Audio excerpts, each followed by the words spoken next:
Gente linda de Deus, eu hoje quero falar um pouco sobre o que a contemplação do estado espiritual da igreja no mundo pode causar de tristeza, de acachapamento, de depressividade e de desesperança no coração de uma pessoa sincera.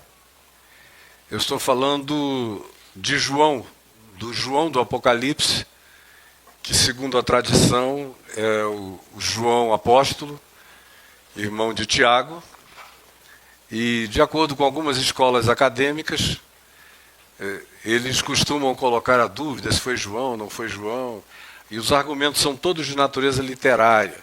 Então, o grego do Apocalipse não parece com o grego do Evangelho de João. E são esses os argumentos da mesma linha e natureza, não é só esse, mas são todos da mesma natureza. O que para mim é uma idiotice enorme basear o argumento dessa dúvida em estilo literário, porque tanto o Evangelho de João quanto o Apocalipse, mesmo tendo sido do apóstolo João, nenhum dos dois foi escrito por João. João não era um literato, não era especialista em literatura. Como a carta de Pedro não foi escrita por Pedro. Pedro era um cara da Galiléia que passou a vida até ficar casca grossa e Jesus o chamar, puxando rede no mar. Aprendeu quando? Vocês acham que todo mundo nascia e ia para a escola no primeiro século? Eram raríssimos os seres humanos que sabiam ler. Quase ninguém sabia ler. A maioria, no máximo, conseguia rabiscar um nome. E olhe lá, já era um avanço. Eram iletrados. Os próprios rabinos e autoridades religiosas de Jerusalém designavam todos aqueles que andavam com Jesus como esta plebe, que nada sabe, esse populacho, ignorante. Ele atrai essas pessoas, aqui ele não vai se criar no meio de nós. E a raiva maior deles foi quando Jesus chega em Jerusalém e uma multidão enorme, que era mais bem preparada do que aqueles que o seguiam desde a Galiléia, ficaram também enternecidos por ele, muitos deles, e o ouviam, como você pode acompanhar, especialmente na leitura do Evangelho de João. Mas voltando ao tema, João não escreveu uma única linha do Evangelho dele. Foi um outro alguém. Até Paulo, que dos apóstolos é o mais culto, disparadamente culto no nível de cultura de filósofos gregos e dos melhores e maiores mestres que já tinham surgido dentre o povo de Israel, dentre os quais ele se avantajava. Se medido pelos demais, ele era um cara muito acima do seu tempo, lá adiante, à frente de qualquer que fosse a referência geracional e acadêmica que se comparasse a ele estava muito adiante. Mas mesmo assim, de vez em quando tem uma epístola ou outra que diz: eu, Tércio, que escrevi essa epístola, também vos saúdo. Porque Paulo estava cansado. E eu sou mais velho do que ele era quando morreu. Já sou 6 anos mais velho do que ele. Mas ele teve uma vida absolutamente desgastante. Foi decapitado, mas antes de ser decapitado, ele mesmo já se sentia velho. Desde os 50 e poucos anos de idade, que ele diz: eu, Paulo, velho. Quando ele chega aos 60, ele está se sentindo muito idoso. Eu estou um garoto perto dele, olha que eu estou cansado à beça. E não vivi como ele viveu, nem fui torturado dezenas de vezes como ele foi, nem tive todos os problemas de saúde que ele teve, nem passei todas as privações e dias, meses e anos mesmo em prisões geladas e algemadas. Isso é algo que exaure o poder de resistência de qualquer organismo, de qualquer psique, de qualquer mente, de qualquer pessoa. Envelhece muito antes da hora. Eu estou dizendo isso por quê? Porque a gente vai abrir no Apocalipse de João. E eu, conquanto respeitosamente à academia, toda vez que me refiro ao Apocalipse, eu digo o João do Apocalipse, ou João de Patmos, ou isso e aquilo, para diminuir um pouquinho o contraste desnecessário que haveria com todos esses que cultuam seu próprio umbigo na torre de marfim da teologia, dizendo, nós estudamos e temos, eles se gloriam nas suas dúvidas. Temos muitas dúvidas a respeito de qualquer coisa. É quase que um sinal de ser acadêmico é duvidar de tudo. Inclusive daquilo que deve ser crido pela fé. Então eu não tenho nada a ver com esse pessoal, nunca tive. Eles me respeitam, eu tenho colegas para todos os lados. Falei em milhares de eventos acadêmicos, teológicos, no Brasil, na América Latina e no mundo inteiro, mas eles sempre souberam que eu estava ali por causa deles, mas sem nenhum interesse pessoal em nada do que o evento praticamente tivesse a me oferecer, que é tudo que você encontra em qualquer livro para pesquisar, se desejar.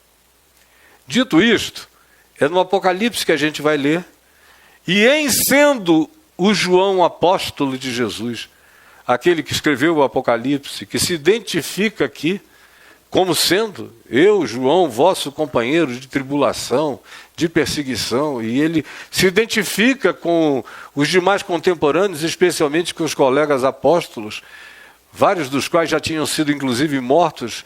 O único que não morreu de morte violenta, promovida por outros, foi o João do Apocalipse, que morreu exilado na solidão total de uma ilha no mar Egeu, em Patmos.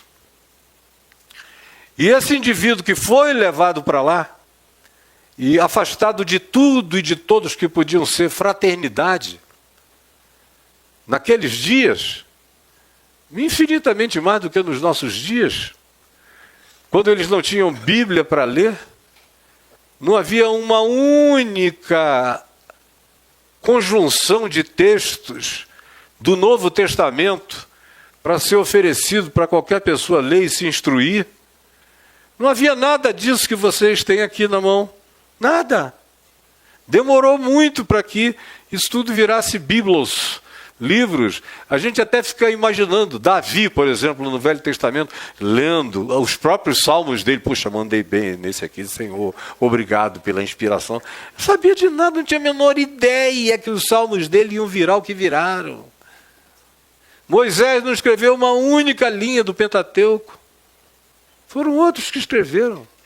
E o texto bíblico todo foi finalmente montado, com exceção de Zacarias, de Malaquias e de alguns outros textos pós-exílicos e salmos pós-exílicos, pós-Babilônia, foram montados durante o cativeiro em Babilônia e na Pérsia, quando eles ajuntaram a primeira coleção de livros e chamaram, nós é que chamamos depois de biblioteca, de biblos. Eles chamavam de Torá, ou dos profetas, ou Tanakh, ou outros nomes, pelos quais eles designavam um conjunto de livros. Mas isso já 500 anos antes de Jesus apenas. As ideias que a gente carrega na cabeça são de uma mirabolância fantasiosa, que é melhor crer no Walt Disney, e no Pato Donald, e no Pateta, e na Minnie, ou em qualquer figura da Disney. Tem mais realidade histórica do que algumas das concepções da imaginação. E quem vai ouvir pastores pregar nos púlpitos, os que ainda falam e aludem à Bíblia, normalmente fazem construções fantasiosas, ficcionais, chocantes e absurdas. Mas o povo gosta, come tudo, leva para casa, discute contigo, briga, te chama até para o tapa, se você discordar. De tão doidos, fanáticos e ignorantes que são. Mas aqui no Apocalipse, para mim, é de João, o apóstolo de Jesus, e as diferenças linguísticas entre o Evangelho, a primeira, segunda e terceira epístolas de João e o Apocalipse, você vai encontrar essas distinções em cada um dos textos. mostrando que desde o primeiro, nenhum deles foi escrito na mão por João, mas por algum outro, por um escriba, como era normal acontecer. Pedro, se pegasse algo para escrever, a mão dele ia tremer, ele estava acostumado com outra coisa, puxar a rede, pegar no pesado, mas ele próprio, nenhuma capacidade literária para produzir a primeira carta dele, a segunda carta dele, ou o que quer que a ele seja atribuído. Lucas não. Lucas escreveu. Lucas era dotado de cultura o suficiente para produzir, mas não é esse o caso. Mateus, eventualmente, seria dotado também intelectualmente de escrever um texto. Mas os demais apóstolos, frequentemente não. Talvez Judas Iscariotes, mais do que talvez, muito certamente, se ele fosse escrever um texto, ele tivesse grande habilidade literária para o fazer e acadêmica. Mas acabou que ele preferiu fazer o que fez. Então, tudo que você tem aqui é pseudoepígrafe. Foi ditado. E outro escreveu. Como eu, por exemplo, tenho 180 a 190 livros publicados, dos quais eu devo ter escrito uns 50. Eu mesmo escrevi uns 50. Os outros foram todos ditados. Outros foram escrevendo. E eu não tenho agora mais a estrutura que eu tinha antes, porque se eu tivesse, vou até ver se o ChatGPT trabalha para mim, porque a coisa mais fácil que tem é eu ditar. Eu dito até com ponto e vírgula, travessão, a minha cabeça tem a estrutura inteira literária do que eu estou dizendo. É fácil para mim. Sem falar nos milhares de livros, de textos e de textos e de textos que eu tenho no meu blog, no meu portal.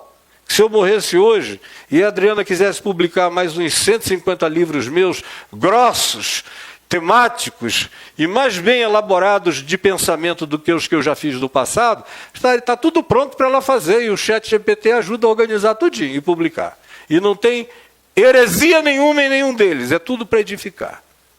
João, portanto, sendo ele o autor do livro do Apocalipse, ou o ditador do livro, para que outro eventualmente escrevesse, quando se diz que ele estava isolado na ilha de Pátmos, não significa que ele era o único cara andando ali. Ó. A ilha é grande pra caramba. Eu já estive lá algumas vezes. Alguns daqui talvez já tenham estado comigo. A Adriana já foi comigo uma ou duas. Uma? Duas. Eu já fui várias. É grande. E era um lugar de exílio de presos políticos. Então ele não tinha lá uma comunhão de irmãos, mas ele encontrava com gente. E preso político em geral é culto, é intelectualizado, para ter um espírito crítico e coragem de confrontar o poder político e imperial. Em geral são pessoas que leem, que pensam, que refletem, que criticam e que chegaram à conclusão que precisam encarar as coisas e dizer o que digam e viver com as consequências. Normalmente esse é o perfil do preso político. Foi, é e eventualmente será. Sempre. E ele está lá naquela solidão. Você imagina, você passar meses e anos, encontra uma pessoa de 2 em 2 dias, 3 em 3 dias, bate um papo, e as conversas são as mesmas. O máximo que ele pode é tentar compartilhar o evangelho com um ou outro que passe pelo caminho, em interregnos, em intervalos grandes de solitude, de vida em cavernas, pouca comida, um pouco de pão, um pouco de água, conforto nenhum, solitude e solidão profundos. Mas ao mesmo tempo, a memória de tudo que ele tinha acabado de viver, porque ele tinha passado os últimos anos da existência dele, as últimas décadas, ele tinha envelhecido na região da Ásia Menor, de Éfeso, de Mileto, e percorrendo todas aquelas áreas que formam um círculo, mais ou menos. Ele saía, por exemplo, de Éfeso, ia para Laodiceia, ia a Hierápolis, ia a Esmirna, ia a Pérgamo, ia a Sardes, ia a Filadélfia. Todas essas eram cidades onde havia comunidades de fé, interessantes e importantes, e no meio de situações que para o diagnóstico de João eram completamente perigosas em pelo menos 5 dessas comunidades.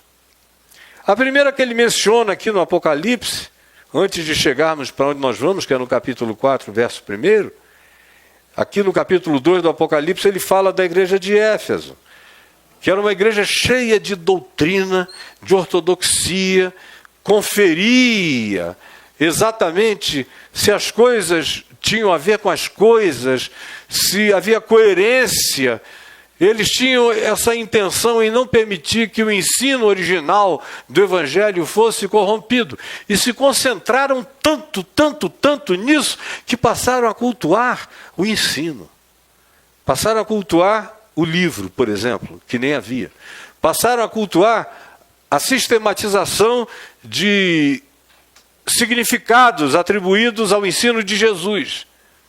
E qualquer um que chegasse com alguma coisa diferente, eles enfrentavam, expulsavam, confrontavam.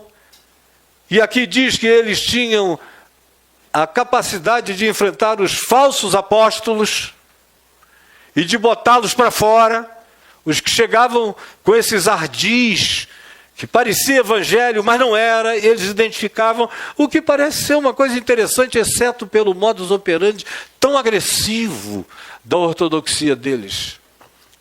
Todavia, o que se diz acerca deles é que, conquanto eles tivessem todo esse culto a uma estruturação de consciência, de pregação do evangelho certa, segundo Jesus, no entanto, o amor do coração deles tinha acabado por inteiro.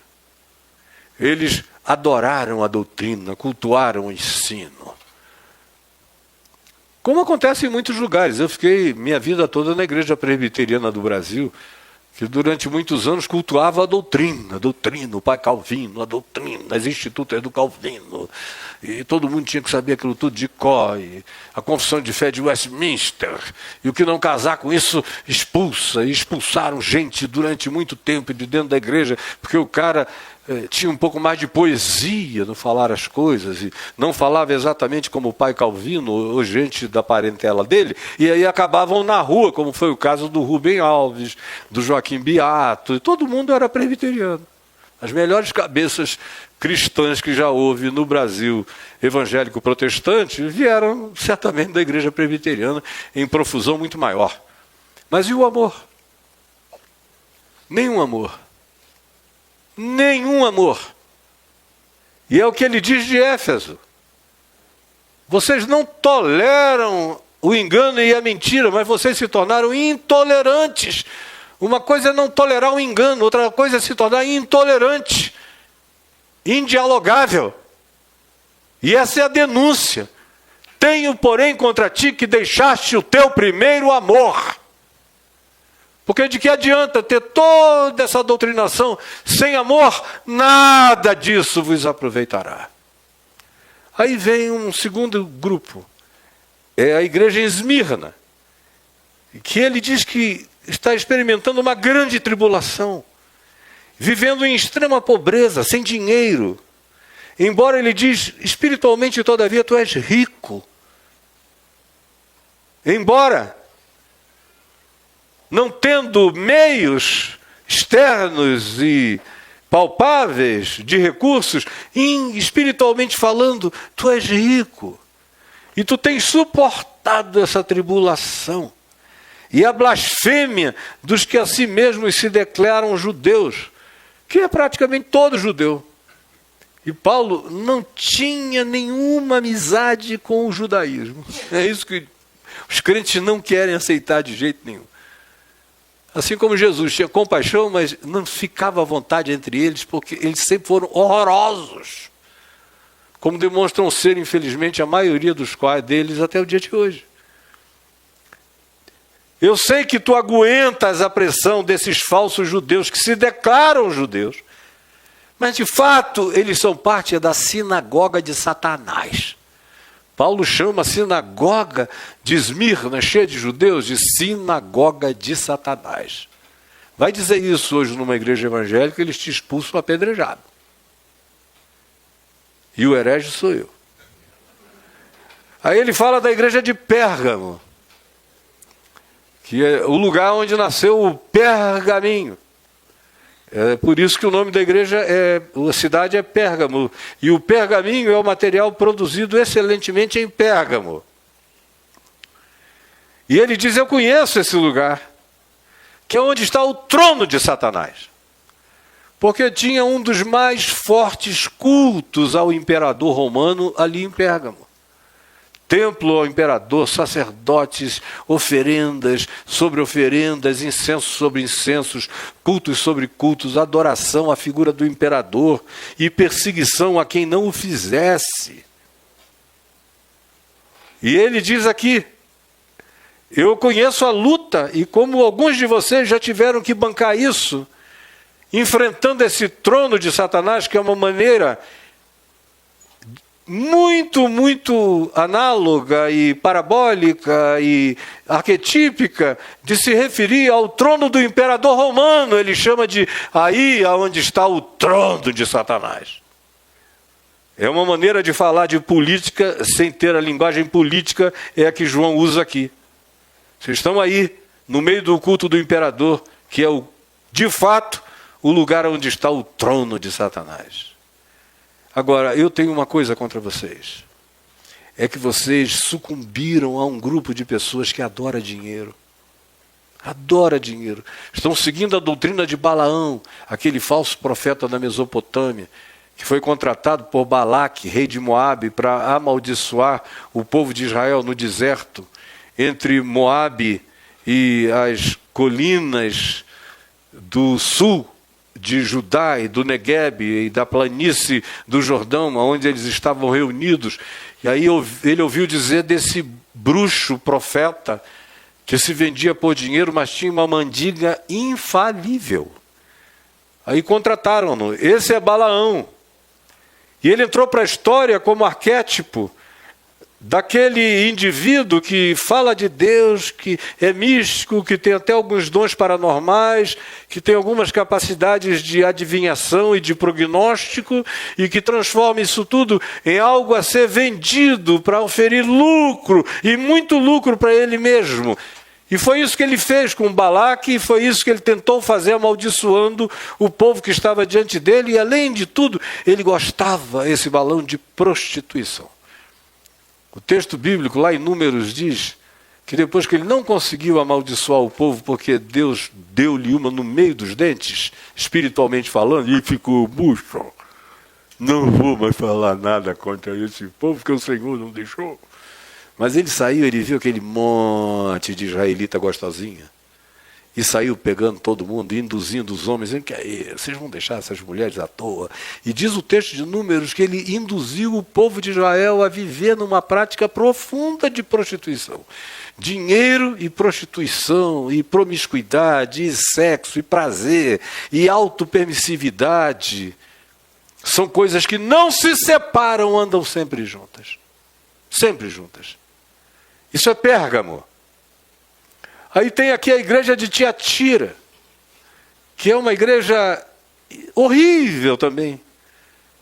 Porque ele diz, eu conheço as tuas obras, tem gente aí que tem fé, que tenta me servir, tem alguns que perseveram, que lutam, que tentam encarar a vida com coerência, mas eu tenho contra ti a tua tolerância para com essa líder espiritual que se auto-intitula de profetisa aí no meio da igreja e que adora um membro masculino.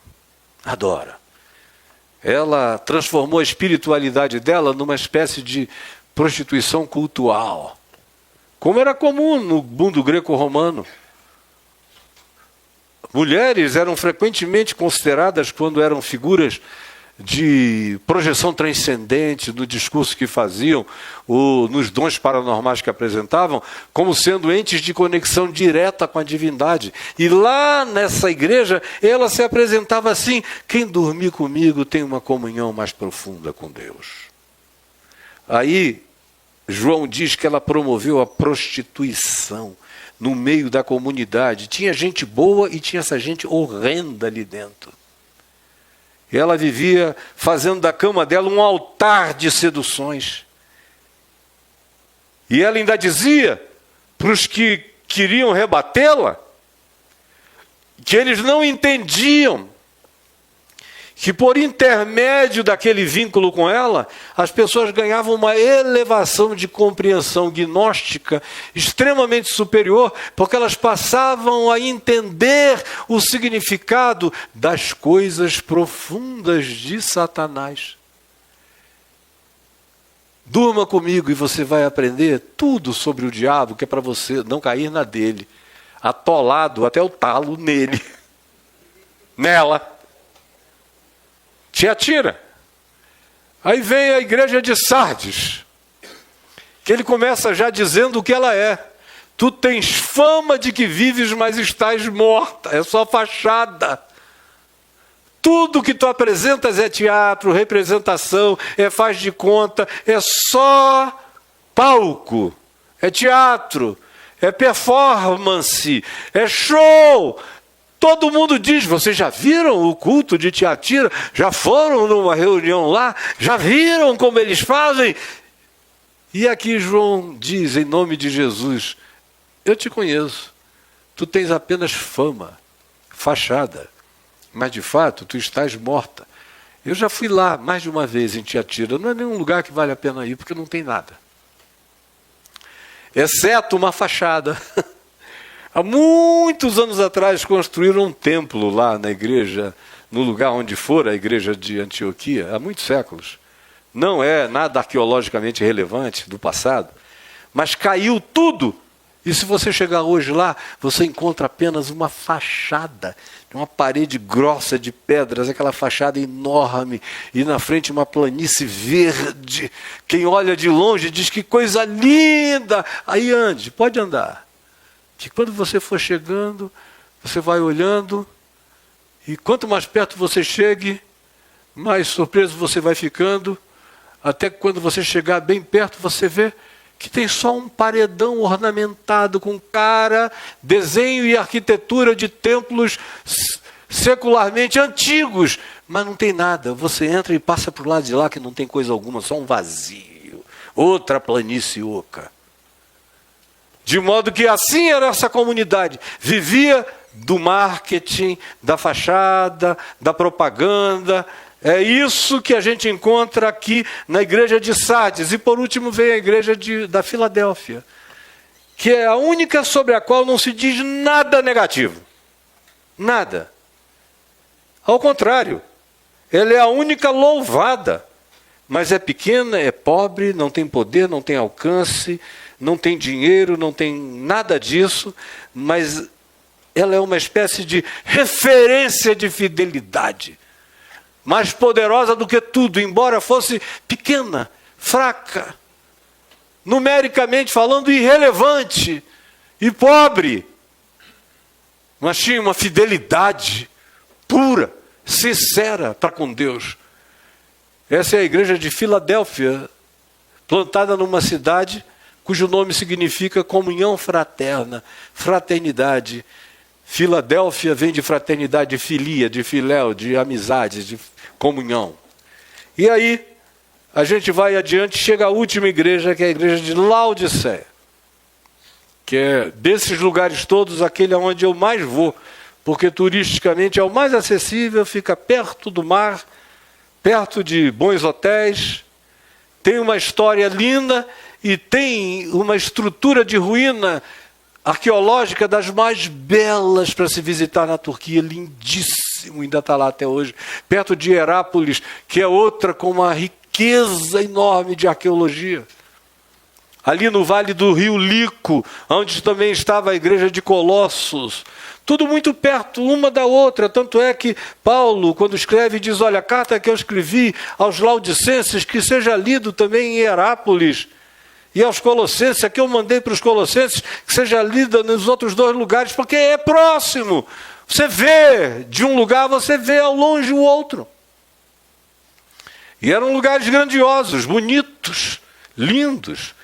E Herápolis, por exemplo, era um lugar onde Cleópatra adorava veranear, porque tem um spa até hoje lá chamado de Hades, onde tinha água quente, e ela gostava de descansar no Hades, a nossa amiga Cleópatra.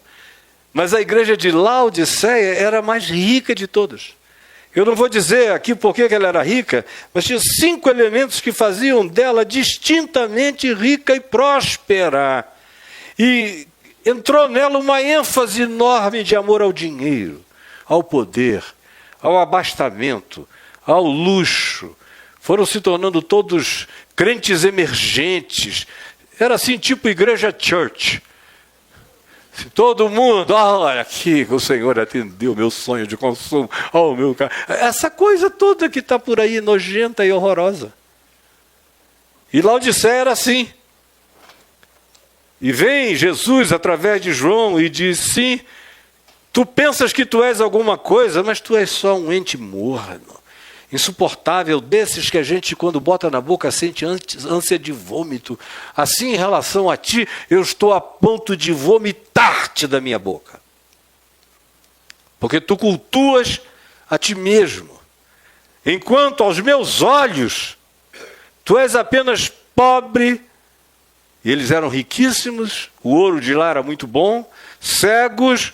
Eles fabricavam um tal de pó frígio, que era considerado o melhor colírio de todos os tempos naquela área, região e conhecimento deles.